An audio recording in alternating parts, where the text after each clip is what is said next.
예수의 소문을 듣고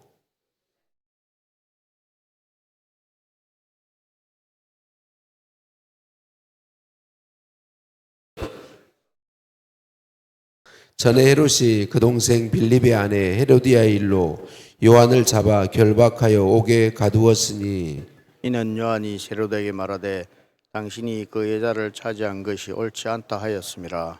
헤롯이 요한을 죽이려 하되 무리가 그를 선지자로 여김으로 그들을 두려워하더니 마침 헤롯의 생일이 되어 헤로디아의 딸이 연석 가운데서 춤을 추어 헤롯을 기쁘게 하니 헤롯이 맹세로 그에게 무엇이든지 달라는 대로 주겠다고 약속하거늘 그가 제 어미의 시킴을 듣고 이르되 세례 요한의 머리를 소반에 얹어 여기서 내게 주소서 하니 왕이 근심하나 자기가 맹세한 것과 그 함께 앉은 사람들 때문에 주라 명하고 사람을 보내어 옥에서 요한의 목을 베어 그 머리를 소반에 얹어서 그 소녀에게 주니 그가 자기 어머니에게로 가져가니라. 요한의 제자들이 와서 시체를 가져다가 장사하고 가서 예수께 아뢰니라. 예수께서 들으시고 배를 타고 떠나사 따로 빈들에 가시니 무리가 듣고 여러 거울로부터 걸어서 따라간지라. 예수께서 나오사 큰 무리를 보시고 불쌍히 여기사 그 중에 있는 병자를 고치시니라. 저녁이 되매 제자들이 나와 이르되 이곳은 빈들이요 때도 이미 저물었으니 무리를 보내어 마을에 들어가 먹을 것을 사 먹게 하소서. 예수께서 이르시되 갈 것 없다. 너희가 먹을 것을 주라. 제자들이 이르되 여기 우리에게 있는 것은 떡 5개와 물고기 2마리 뿐이니이다.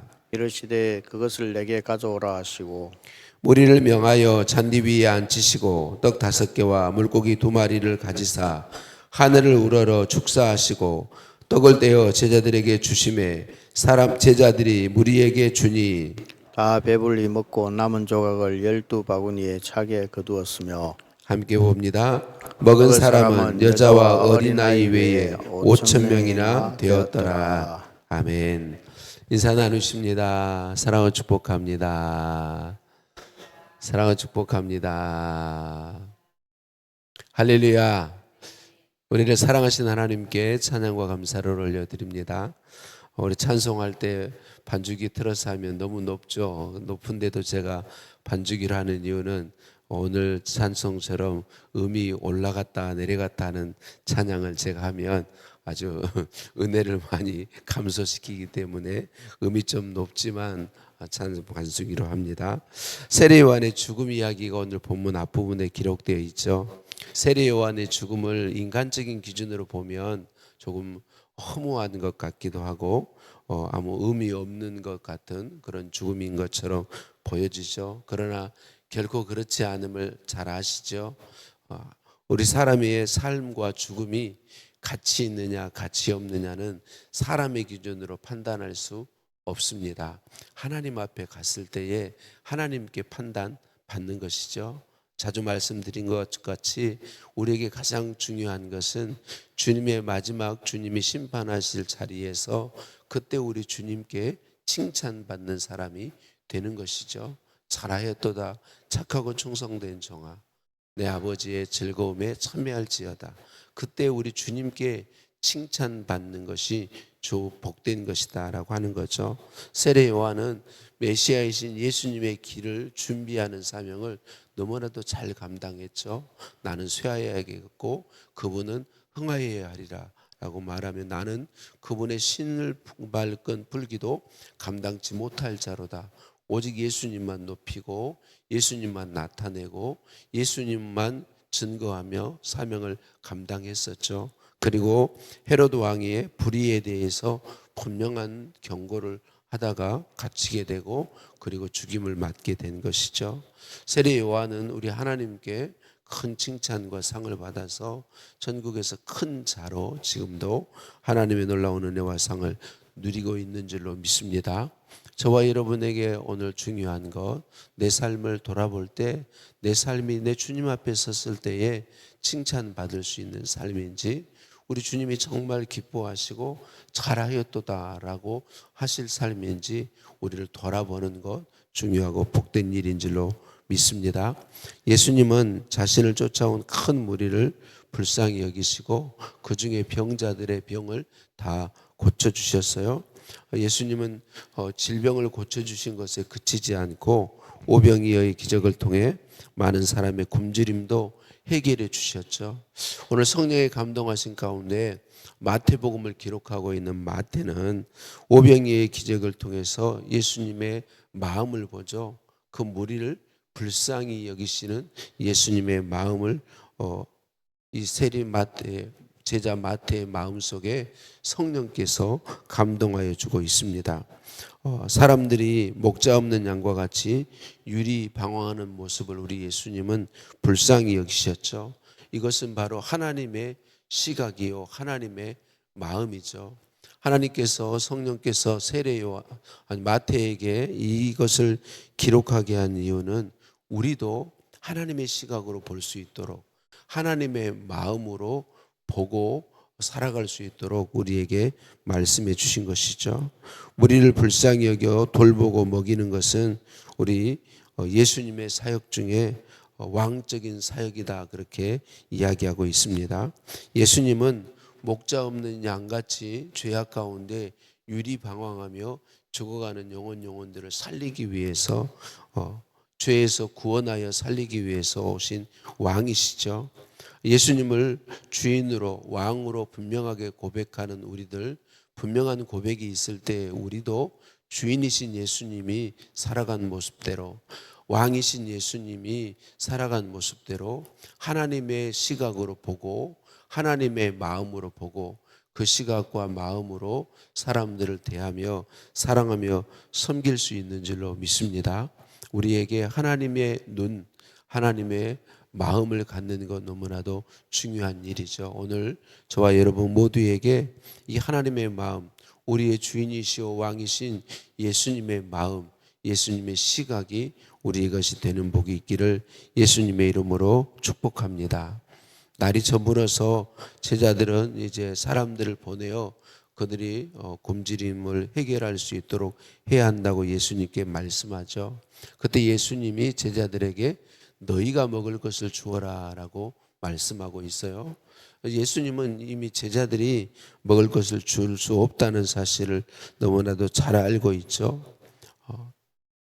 불가능한 일이죠. 제자들에게는 불가능한 일인데 예수님은 그들에게 이 굶주려 있는 사람들에게 제자들 너희가 먹을 것을 주라 그렇게 이야기하고 있습니다. 5천 명이 넘는 사람들을 먹일 음식을 제자들이 가지고 다닐 수도 없는 것이고 남자 어른만 5천 명, 또 살려고 해도 그런 음식을 살려고 해도 가진 돈이 전혀 있지 않았죠. 또 돈이 있다고 해도 거기서 음식을 구하는 것은 거의 불가능에 가까운 것이었죠. 그럼에도 예수님이 제자들에게 너희가 먹을 것을 주어라 라고 말씀하신 이유가 무엇인가요? 요한복음에서는 예수님이 제자들의 마음을 시험하기 위한 것이었다 그렇게 이야기하고 있습니다. 제자들은 먹을 수 없고 오직 떡 5개와 물고기 2개만 있을 뿐이다 라고 이야기하죠. 사실 이것도 예수님의 제자들의 것이 아니죠. 작은 어린아이의 도시락이었다 그렇게 이야기하고 있습니다. 예수님은 그들이 불가능한 일을 그들에게 명령하셨는데 결국은 제자들이 예수님 말씀하신 대로 예수님이 축사하시고 준 물고기 2마리와 보리떡 5개를 떼어서 사람들에게 주죠. 이게 우리 하나님의 일하시는 방법인 것을 우리는 볼 수 있어요. 제자들에게는 불가능한 일인데 예수님은 말씀하시고 말씀하신 그대로 제자들의 손으로 사람들을 먹이게 하신 것이죠. 오늘 지금도 우리 주님은 우리에게 동일하게 말씀하십니다. 다른 사람들의 필요를 채워주라고 명령하시는 거죠. 근데 여기서 우리가 기억해야 할 것은 저와 여러분이 가진 것이 충분하기 때문에 우리가 가진 것이 많기 때문에 다른 사람의 필요를 너희가 채워주어라 라고 주님이 말씀하시는 것이 아니다라는 사실입니다. 우리 하나님은 예수님은 이 부분에서 제자들에게 하나님의 마음에 대해서 말씀하시죠. 예수님의 마음을 가지고 살도록 말씀하시는 거죠. 사람들을 불쌍히 여기는 마음을 갖기를 원하십니다. 불쌍히 여겨서 그들을 이해하고 그들을 사랑하고 그들을 돕기 원하는 마음이 우리 안에 있기를 원하시는 것이죠. 우리가 가진 것이 많기 때문이 결코 아님을 기억해야 하겠습니다. 우리가 이 말씀을 들어서 너무나도 잘 알고 있는 것처럼 보리떡 5개와 물고기 2마리, 어린아이의 도시락밖에 안 되는 이게 그게 아무 가치가 없는 것이죠. 남자 어른만 5천 명이니까 2만 명 가까운 사람들이 있는데 그들에게 이 보리떡 5개, 물고기 2마리는 아무런 가치가 없는 거잖아요. 그런데 예수님은 그것을 가지고 그 모든 사람들의 필요를 채우셨습니다. 여러분, 우리에게 있는 것이 우리 주님이 주님의 마음으로 우리에게 말씀하실 때 누군가를 돕고 섬겨야 하는데 내가 가지고 있는 게 이게 어떻게 이게 무슨 얼마나 가치가 있겠어? 얼마나 도움이 되겠어? 아니 이걸로 뭘 할 수 있을까라고 생각될지라도 그 내가 할 수 있는 그 작은 것 주님의 마음으로 드릴 때, 주님의 마음으로 나눌 때, 주님의 마음으로 그것을 줄 때 주님께서 놀라운 역사를 일으키시는 줄로 믿습니다. 가수 션을 우리가 너무나도 잘 알고 있죠. 그 션이 가진 능력이 많은 사람이 아니죠. 그런데 주님의 마음에 주시는 감동에 순종해서 그가 할 수 있는 작은 일들을 실천하기 시작할 때에, 달리기 시작할 때에 한 걸음 한 걸음을 하나님이 사용하셔서 사람들이 상상하기 어려운 놀라운 일을 이 션 가수 하나님의 아들을 통해서 이 놀라운 일이 이루어지고 있지 않습니까? 우리가 드릴 수 있는 것 아주 작고 보잘것없는 거지만 주님의 마음에 감동하신 대로 드리고 순종할 때에 하나님께서 그것을 통해서 하나님의 놀라운 역사를 일으켜 가시는 줄로 믿습니다. 예수님은 보리떡 5개와 물고기 2마리로 남자 어른만 5천 명이 넘는 사람들을 먹여주셨습니다. 이 기적은 예수님이 하나님이 보내신 구원자 곧 하나님이심을 보여주는 표적이죠. 동시에 예수님은 예수님을 믿고 따르는 사람들을 책임져 주시고 돌보아 주시는 분이심을 분명하게 보여주고 있습니다. 오늘 저와 여러분이 우리에게 있는 작은 것 주님의 마음을 따라 드릴 수 있는 것은 2렙돈밖에 드릴 수 없는 과부가 2렙돈 자기의 생활비 전부를 구제하는 헌금으로 드릴 수 있었던 것은 하나님의 돌보심을 믿었기 때문이죠. 우리 하나님의 그의 삶을 책임져 주심을 믿었기 때문이죠. 주님은 오늘도 우리에게 말씀하십니다. 내가 너의 삶을 책임진다고 말씀하십니다. 그리고 주님의 마음으로 우리에게 있는 작고 보잘것없는 그것을 다른 사람을 위해서 내어놓을 수 있도록 은혜 베풀어 주십니다. 우리가 주님의 나를 돌보심을 믿을 때 우리가 내게 있는 것들을 줄 수 있습니다. 다른 사람들을 위하여 섬길 수 있습니다. 작고 보잘것없는 것일지라도 나눌 수 있습니다.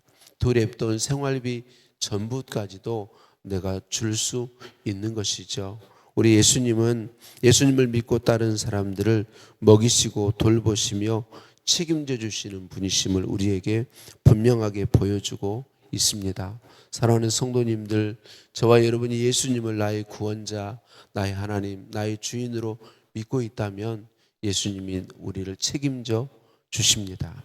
예수님이 우리의 주인이시다, 그 말은 우리가 예수님의 소유이시다라는 말이고, 우리가 예수님의 소유다, 그 말은 주인이신 예수님이 우리를 책임지신다라는 의미가 포함되어 있습니다.